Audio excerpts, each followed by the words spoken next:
আসসালামু আলাইকুম। Welcome to my new blog. আজকের ব্লগটা একটু ভিন্ন ধরনের। আগেও আহ, এরকম ধরনের ব্লগ আমি কখনো ছাড়ি নাই।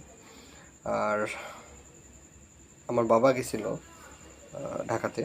তো ঢাকাতে যে আমার বোনের যেহেতু পরীক্ষা ছিল, ওই কারণে মূলত ঢাকাতে যাওয়া। সেদিন ছিল লং মার্চ ফিলিস্তিনিদের জন্য। বাংলাদেশি মুসলমানদের মুসলিমদের মুসলিম ভাইদের প্রতি যে টানটা আসলে ওই দিন বাবা দেখে আসছে।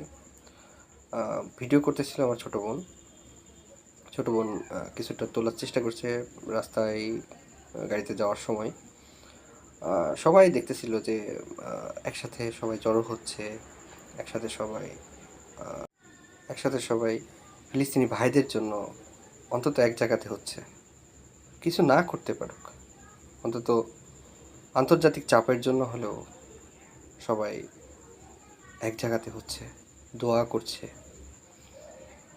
এটাই অনেক কিছু আমাদের জন্য। অন্তত কিছু দূর যে আর যেতে পারে নাই গাড়িতে, সবাই হাঁটাহাঁটি করে কেন্দ্র পর্যন্ত পৌঁছাইছে। রাস্তায় খুব অসুবিধা হয়েছে, কিন্তু এই অসুবিধা আসলে তারা কিছুই মনে করে নাই, কারণ অন্তত ভাইদের জন্য তো এটুকু কষ্ট করা যায়।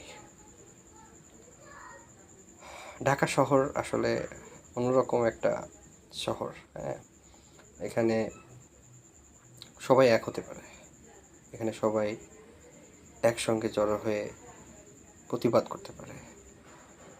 অদ্ভুত একটা শহর, মানুষ মানুষের জন্য, এটাই তার প্রমাণ। যাই হোক, পরীক্ষা শেষ করে বের হয়ে ওরা বাড়ির উদ্দেশ্যে রওনা হয়েছিল, এবং হাঁটতে হাঁটতে অনেক দূর আসার পর তারপরে ওরা কিছু যানবাহন পায়। তারপরে ওটাতে উঠে আসে। তারপরে অনেক সময় লাগছিল, যানজট ছিল সেদিন। এই কষ্ট তাদের কাছে কিছুই না। আমি কথা বলেছি তাদের সাথে, তারা বলছে যে এই কষ্ট আমাদের কাছে কিছুই না, অন্তত আমাদের মুসলিম ভাইদের জন্য তো এটুকু করতে পারছি, এটাই আমাদের কাছে অনেক। আলহামদুলিল্লাহ। সবাই আমাদের ফিলিস্তিনি ভাইদের জন্য দোয়া করবেন, যাতে তারা